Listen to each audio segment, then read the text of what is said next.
Nasa kote sa magkahiwalay na operasyon sa Mindanao ang dalawang babaeng bugaw umano online.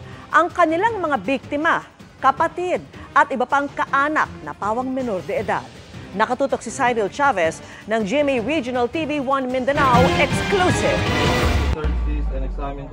Napatakip na lang sa kanyang mukha ang babaeng ito nang madakip ng mga pulisya sa Barangay Santiago, Hingoog City, Misamis Oriental.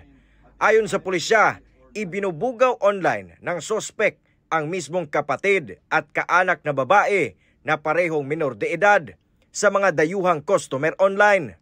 Bukod sa pagbebenta ng masiselang larawan, inilalako pa raw niya ang mga kaanak via live streaming.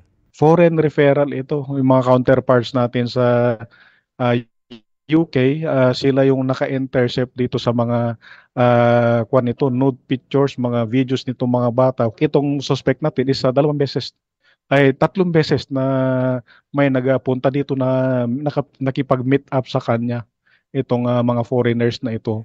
Dinala na sa City Social Welfare and Development Office ang 4 na mga minor de edad na pinaniniwala ang biktima sa nasabing modus.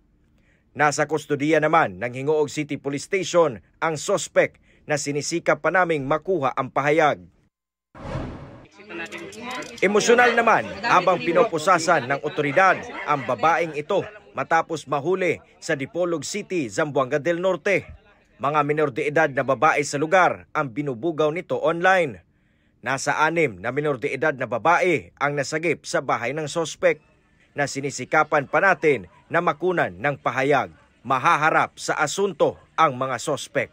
Para sa GMA Integrated News, Cyril Chavez ng GMA Regional TV1 Mindanao, nakatutok 24 oras.